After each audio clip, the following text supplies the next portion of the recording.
yo espero y deseo que en algún momento llegue la lucha libre intergénero a la WWE.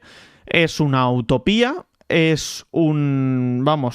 tirar un triple a la luna a lo Stephen Curry, pero sin duda creo que podría hacer muy bien para el mundo de la lucha libre y sobre todo para normalizar que la lucha libre es un vals. O sea, tú bailas un vals hombre-mujer, puedes bailar hombre-hombre, puedes bailar mujer-mujer y no pasa realmente nada, ¿no? Realmente nos paramos un poco a pensar ¿y qué tiene? ¿Qué tiene de diferente? ¿Por qué tenemos que separar por sexos? ¿No? Por cierto, bienvenidos a todos. ¿Por qué tenemos que separar por sexos? Aquí no estamos hablando realmente de fuerza bruta, más allá de los movimientos que puedan llegar a hacer, pero no estamos comparando. No estamos comparando.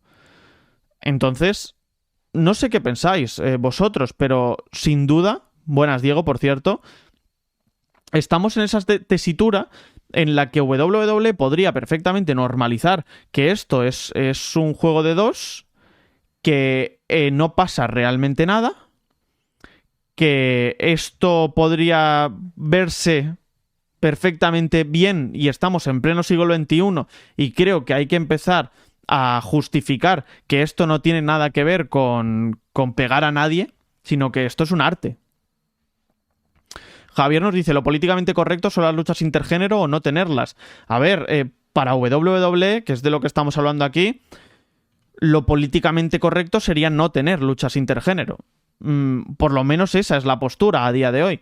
Que yo no lo veo así, ya os digo. Porque te paras a pensar y dices, ¿por qué? Es que ¿por qué tenemos que separar entre hombres y mujeres?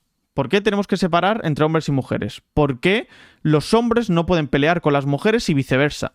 Si estamos hablando de un deporte lícito, si lo queréis llamar así, ¿no? Que yo no... Bueno, es una palabra que no me gusta, ¿no? Pero un deporte convencional... realmente, si estamos hablando de las fortalezas del mundo de la lucha libre, estamos hablando de un deporte de iguales. Literalmente. De un deporte de iguales. Un luchador puede ser más atlético, un luchador puede ser más fuerte, un luchador puede ser más alto, un luchador puede ser más técnico, un luchador puede ser más ágil y un luchador puede ser más tronco. Ahora bien, si me lo separas ya estás haciendo un poco la diferenciación de género, ¿no? Si estamos hablando de deportes en los que entra en juego un poco más el físico, por ejemplo, que genéticamente los físicos son diferentes, pues puedo decirte, ok, porque es un deporte legítimo, véase, qué sé yo, la UFC, por ejemplo, ¿no? Podríamos estar desnivelando la balanza, pero en el mundo de la lucha libre, que tú puedes hacer un movimiento, el otro puede hacer otro movimiento y no pasa nada, se me hace raro, se me hace realmente extraño que no tengamos lucha intergénero a día de hoy en el mainstream, ¿no? Que yo entiendo, ¿no? Que puedes ver a un hombre y a una mujer peleando en televisión nacional estadounidense si fuese el caso de que WWE decidiese hacerlo, y puedes pensar, oye, pues esto no está nada bien, pero es que ¿quién no sabe que la lucha libre es guionizada? O sea, ¿quién no sabe que la lucha libre no es de verdad en el sentido de que se pegan de forma legítima? O sea, ¿quién? Partiendo de esa base, ¿no? Esa suspensión de la incredulidad que a veces parece que sobrevuela el planeta luchístico, no tengo ni un argumento para justificar el por qué no debería haber lucha intergénero. Es que yo creo que es el paso a seguir. Creo que estamos en un momento en el que también la gente es muy abierta, ¿no? En el que también la gente tiene que entender que, como digo, que esto es un juego de dos, que esto es un vals, que esto es una coreografía, si nos lo quieres plantar así, ¿no? Y el combate, un poco al que me refiero, Diego, es el combate que vamos a tener en NXT, que vamos a tener pues a Dexter Lumis, Bronson Reed, Indy Hartwell, Ember Moon y Shotzi Blackheart contra The Way, básicamente, contra Candice LeRae, Indy Hartwell, Johnny Gargano y Austin Theory. Soy Miro dice, el problema es que lo políticamente correcto sería crear storylines con trasfondos machistas de violencia intrafamiliar, dos personas compitiendo por un título en un deporte no tiene por qué ser algo incorrecto, aunque la gente tonta no se va a hacer esperar. Aquí yo creo que hay un tema, supongo que sería políticamente incorrecto, efectivamente, Miro, sí, te hemos entendido. ¿Sabes qué pasa? En cuanto WWE yo creo que coge el timón de las historias, normalmente, no digo que lo haga siempre, pero normalmente hay un proceso de como de cliché, como de abrazar un poco el pasado, ¿no? Como de volver a esa fórmula que te funcionó antaño. Y cuando digo antaño no me refiero a hace 20 años, ¿eh? Cuando digo antaño me refiero a historias de hace poquito tiempo, ¿no? Pero las reciclan en muchas ocasiones, ¿no? Y otro punto interesante podría ser el The Fiend, precisamente como dice Christian aquí, ese The Fiend contra Alexa Bliss. Que eso ya va a entrar en otra tipología de combate, porque no va a ser un combate intergénero como tal, si es que lo llegan a hacer, porque será un combate de dos fuerzas, de dos poderes que están por encima del bien y el mal, que están por encima de lo convencional, que son paranormales y demás. Entonces yo quizá no contaría tanto ese, ¿no? Pero un combate normal, un combate convencional, ¿por qué no? ¿Por qué no? JLP dice, ¿no? Además se te abre un abanico de ideas nuevas. Y se te abre una frescura tremenda, porque empiezas a dejar de discernir entre lo que significa uno y otro, te centras en personas, te centras en luchadores, te centras en superestrellas y un poco lo que dice Josep, no comparto 100% de tus palabras, pero sí el trasfondo, ¿no? Randy Orton, ese RKO a Nia Jax, es que me pareció que tenía sentido dentro de una historia, ¿no? Y viceversa, ¿no? Y creo que Nia Jax podría partirle la jeta a Randy Orton sin ningún tipo de problemas. Y podemos tener un combate de tú a tú, y Candice LeRae lo ha demostrado, por activa y por pasiva, una tras otra vez, en la escena independiente. Mia Yim, en la escena independiente. Chelsea Green, en la escena independiente. Hablamos, por ejemplo, de Impact. Por ejemplo, Impact abraza todo eso. Tessa Blanchard fue campeona mundial. Me dirá... O sea, ¿quién me puede decir que Tessa Blanchard no era una luchadora legítima y la campeona que debía ser en su momento en Impact? Nadie. Todo el mundo estaba de acuerdo en que Tessa Blanchard debía ser esa campeona. Debía serlo. No había ningún género de dudas al respecto. Ninguno. Y es que realmente está, o sea, en Impact está completamente abierto, ¿no? El servicio está preparado para todo el mundo, peleando Jordan Grace por el título de la X Division, teniendo combates intergénero cada vez que se puede, ¿no? Y cada vez que tiene sentido. Te abre un abanico de posibilidades tremendas. Te ayuda a entender que la lucha libre es mucho más, ¿no? Que esa lucha libre, precisamente. Que una Rhea Ripley podría enfrentarse a cualquiera del roster, que una Asuka podría enfrentarse a cualquiera del roster, Sasha Banks, Bianca Belair, con todo el mundo podría enfrentarse sin ningún tipo de problemas. Esbel dice, yo no lo veo incompatible por tema de credibilidad, me explico, siempre tenemos muy en cuenta que un luchador no pierda credibilidad y tal. Sí, otra de las grandes falacias, creo, de la narrativa del aficionado de la lucha libre. En base a eso, ves a Sasha Banks de lo más over en mujeres venciendo a Drew McIntyre de lo más hombre ¿por qué no? Es decir, no hace falta que usemos las mismas tácticas, no hace falta que usemos las mismas artimañas. Sasha Banks pesa mucho menos que Drew McIntyre. Sasha Banks es bastante más baja que Drew McIntyre. Sasha Banks quizá no puede enfrentarse de tú a tú en lo puramente físico, pero sí en la pura inteligencia de combate. Pero sí, por ejemplo, en cuanto se refiere a ser más pilla que el resto, en cuanto se refiere a la perpetración de movimientos, en cuanto a lo que se refiere a todo lo que significa la lucha libre más allá de la fuerza y del poderío físico, básicamente.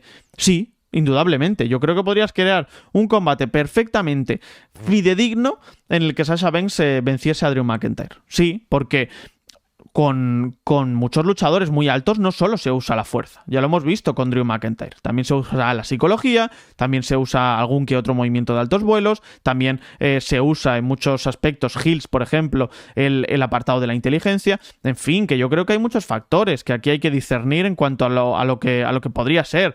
JLP dice Charlotte versus Roman, siempre ha sido un sueño húmedo, o sea, te paras a pensar en un Charlotte Flair contra Roman Reigns, en cómo son las dos superestrellas.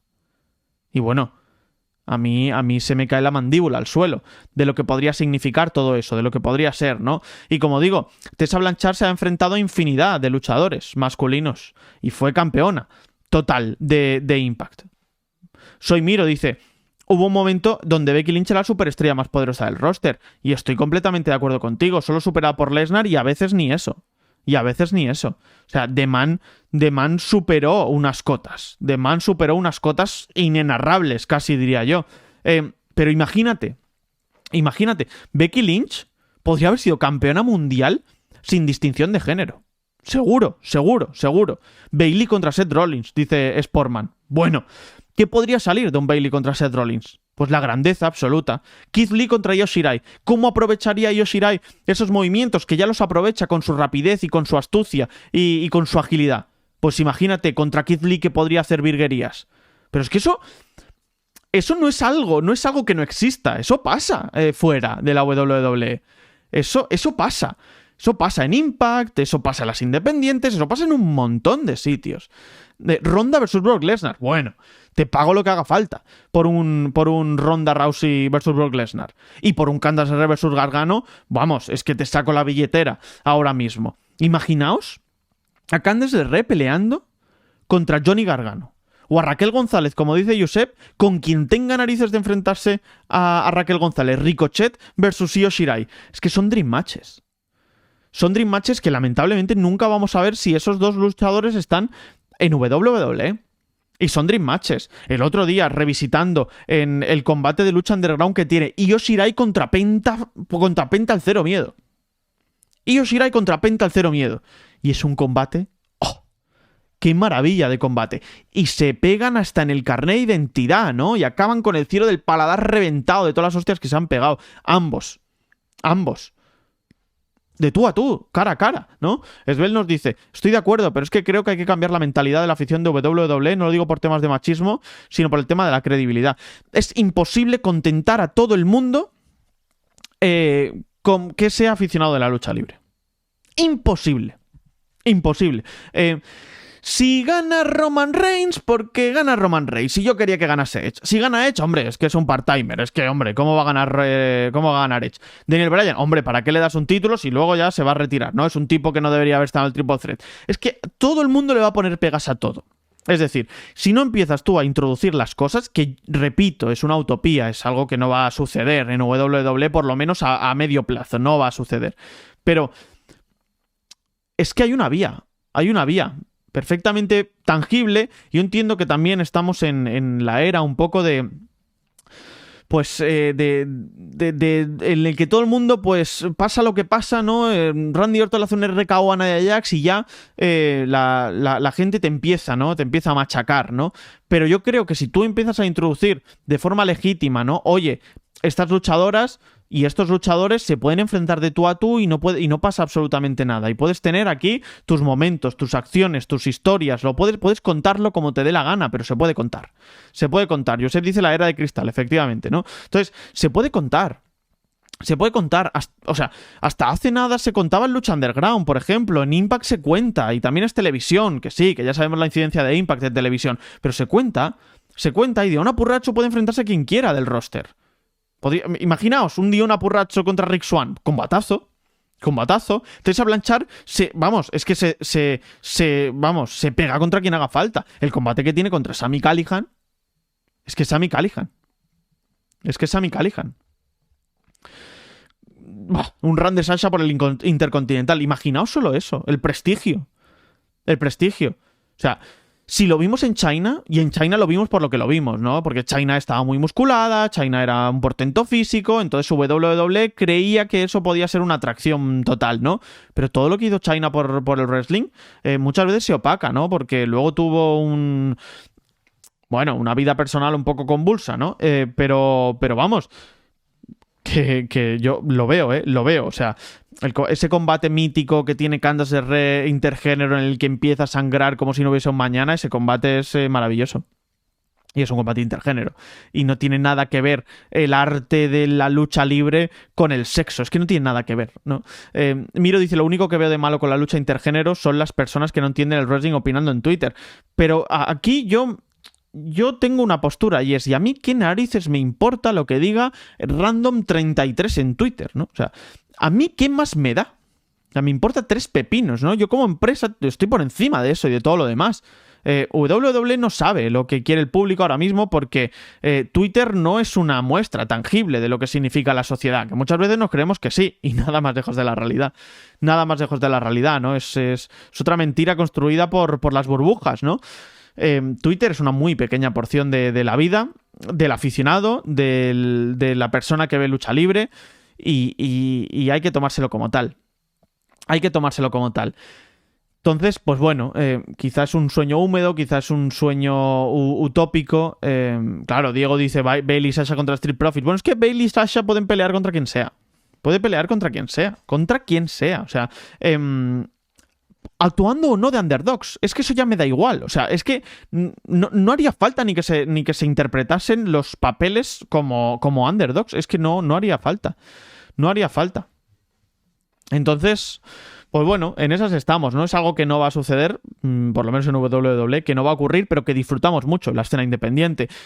Nos ha ofrecido una plétora de combates intergénero esta última semana del The Collective, esta última semana de WrestleMania, en los shows indie de Tampa Bay, Florida, que a mí se me ponían casi la piel de gallina, ¿no? La MVP de la semana fue para mí, o una de las MVPs, Edith Surreal, y Edith Surreal se pega contra todo el mundo, sin distinción de sexo, ni de altura, ni de raza, ni de nada. Entonces, pues bueno. Y es lo que dice Svelte, ¿no? Hace 10 años nadie pensaba que pudiésemos tener un Royal Rumble femenino, ni siquiera WWE creo que lo pensaba, combates sin descalificación, nadie creía dentro de WWE, o nadie confiaba en que las luchadoras femeninas pudiesen tener un Hell in a Cell, que ya me parece bochornoso, ¿no? Y bueno, y se cambió el paradigma. Se cambió el paradigma y fijaos ahora. Todavía tengo en la retina ese Hell in a Cell match entre Sasha Banks y Bianca Belair del año pasado. Todavía tengo en la retina, ¿no? A Becky Lynch destrozándose también en esa Hell in a Cell. Y las grandes historias que nos han contado los Royal Rumbles. Y en todas esas estipulaciones que siempre han estado reservadas para un sexo, y no entiendo bien el porqué, sinceramente, ¿no?